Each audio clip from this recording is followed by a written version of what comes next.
Olá, pessoal! Vamos falar agora da nossa pressão arterial. Começar a falar da pressão arterial, vamos conhecer um pouco o que é a pressão arterial. Vamos aproveitar para falar sobre a hipertensão arterial também, que é a pressão alta, que vários idosos têm esse problema. Vários idosos, não só idosos, mas pessoas jovens, crianças, já estão tendo pressão alta. O que é a pressão alta? Nada mais é que o aumento da quantidade de sangue fluindo no corpo da pessoa. Primeira coisa que eu quero desmistificar para vocês é que pressão alta não é uma doença. Sabia disso? Pressão alta não é uma doença. Isso é algo que a gente precisa ter em mente, que pressão alta não é uma doença. Isso a gente fala que pressão alta não é uma doença por um simples fato. Ela nada mais é do que um indicador. Algo para dizer para a gente que algo pode acontecer de errado com a pessoa caso essa pessoa não faça algumas coisas. Pois a pressão alta, por ela ser controlável, por ela ser controlada, ela pode chegar até níveis tão aceitáveis, tão bons, que você consegue até parar de tomar medicação. Mas você consegue fazer isso através de várias coisas. Primeira coisa que a gente precisa saber é que não sabe ao certo, não tem uma causa específica que faz a pressão da pessoa começar a subir, subir e subir. A gente sabe que tem diversos fatores que funcionam como gatilhos que elevam a pressão. Esses diversos fatores também devem ser conhecidos, devem ser estudados. O paciente deve começar a pesquisar o que faz a pressão dele subir e começar a evitar esses gatilhos, essas coisas que fazem a pressão dele subir. Como assim, professor? Primeiro você fala que não é uma doença. Não é uma doença. Nada mais é que um indicador de que algo não está certo também no seu organismo, como se fosse a febre. Mas tem como controlar, como acontece com a febre. A febre não é uma doença, é um sintoma de alguma coisa. A hipertensão também é um sintoma de alguma coisa, que está dando aquela elevação da pressão. Vamos dar um exemplo para tentar facilitar isso. Quando você está muito preocupado, está muito estressado com alguma coisa, um serviço que você tem que fazer com urgência, aquele nervosismo que você está faz a sua pressão subir. Se você começar a andar, tá andando devagar, de repente se acelera, o seu coração vai disparar, a sua pressão vai o quê? Subir. Isso você está com pressão alta? Não, professor, aí foi só alguma coisa gerada momentânea. Só que tem algumas pessoas que têm um estresse tão alto, um nível de estresse tão alto, que aquilo passa a ser uma doença. Por exemplo, a síndrome de burnout.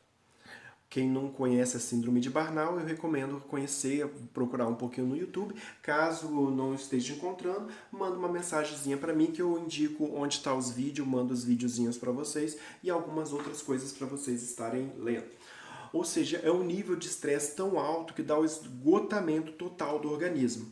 Como esse é um estresse fixo e um esgotamento total, então a pressão da pessoa vai tender a ficar sempre alta.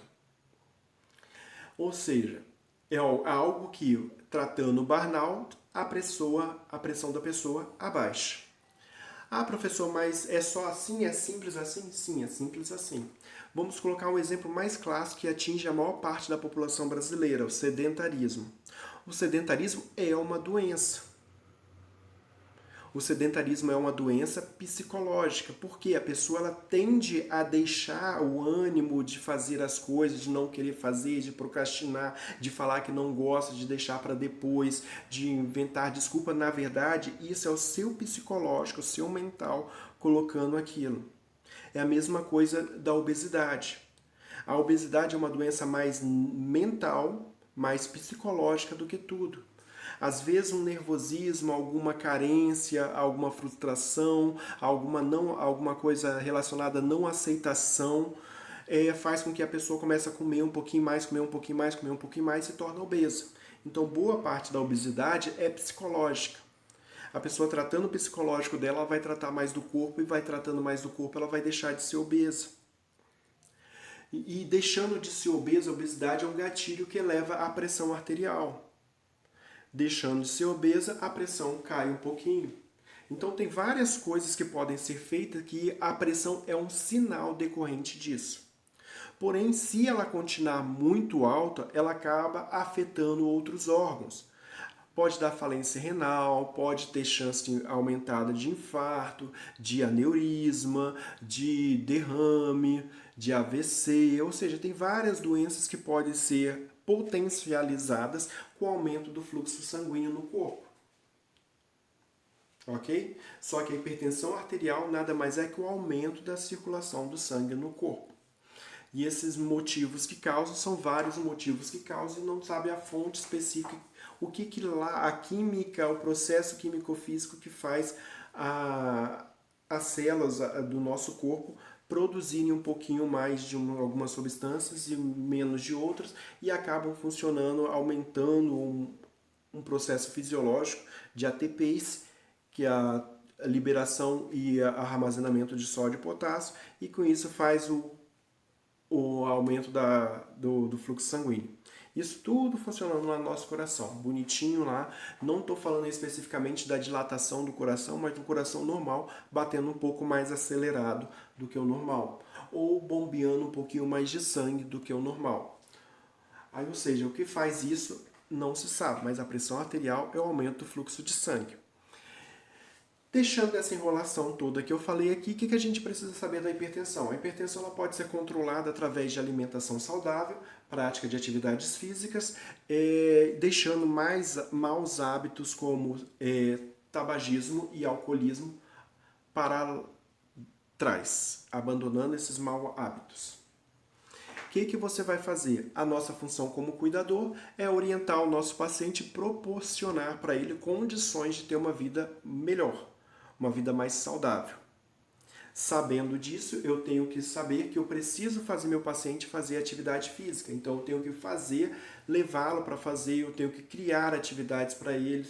Eu preciso que o meu paciente se alimente direito. Se sou eu que faço a alimentação dele, então eu vou ter que preparar alimentos mais saudáveis. Se sou eu que dou a água ao meu paciente, eu tenho que hidratá-lo melhor. Se eu tenho que melhorar a condição, o humor do meu paciente, reduzir o estresse dele, eu tenho que preparar um ambiente na casa dele, um ambiente mais favorável para isso, sem muito ruído, sem muita briga, um ambiente que ele goste, que ele sinta prazer de estar ali.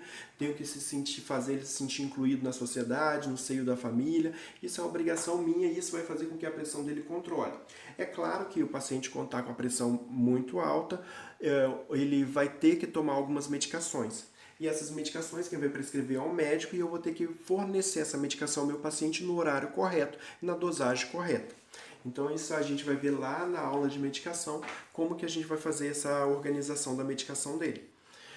Então, nós vimos agora que a pressão arterial não é uma doença, é uma disfunção do corpo que indica um determinado desequilíbrio do nosso corpo em função de algumas coisas que está acontecendo conosco.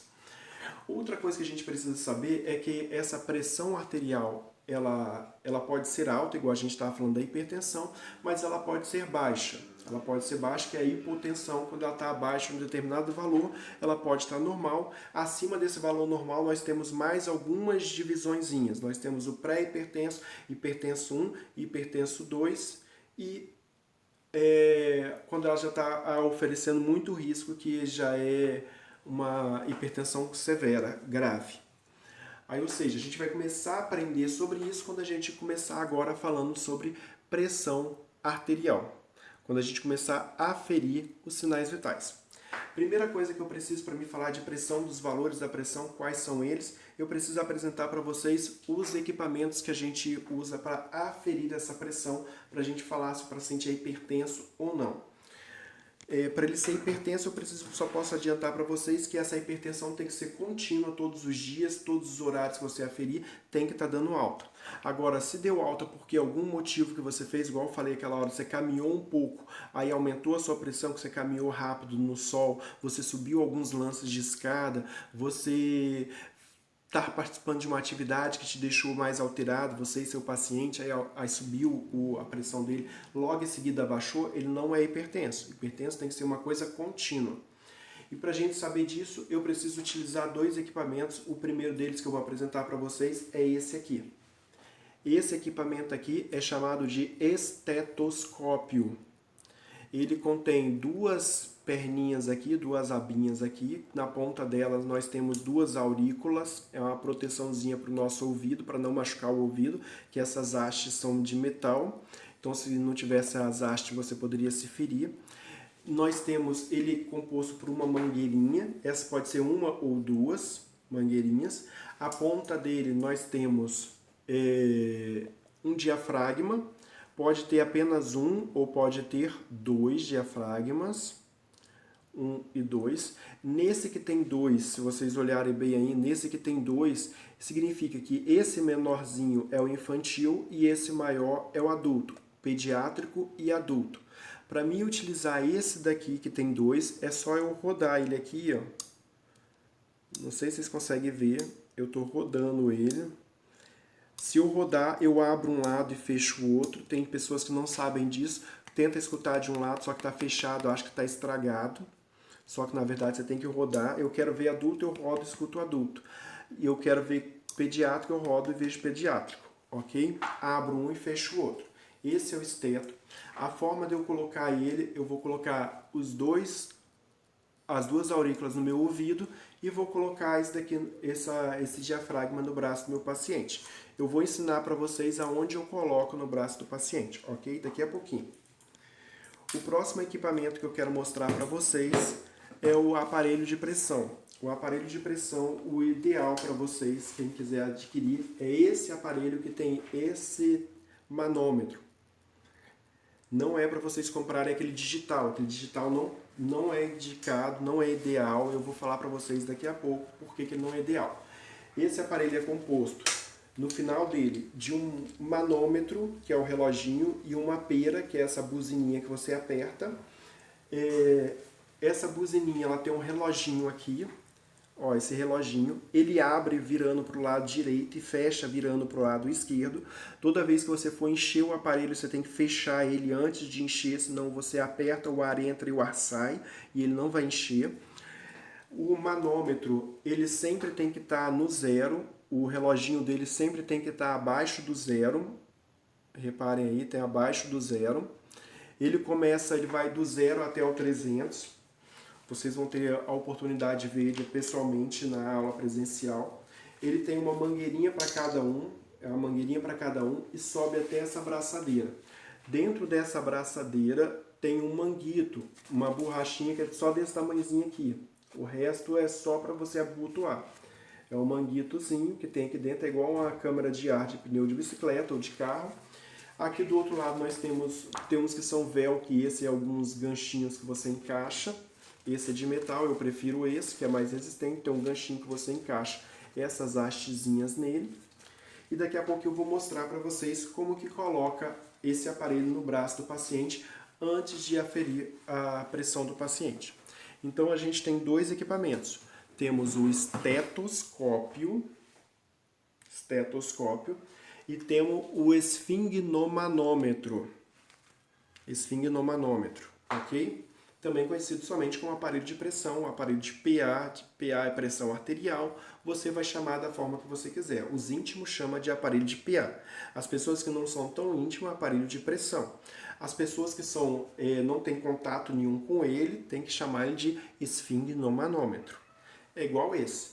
Para os íntimos é esteto, e para as pessoas que não são íntimas, estetoscópio. Ok? Então essa foi o nosso videozinho agora. O próximo vídeo eu vou estar ensinando vocês a aferir a pressão e depois finalizo com os valores da pressão arterial.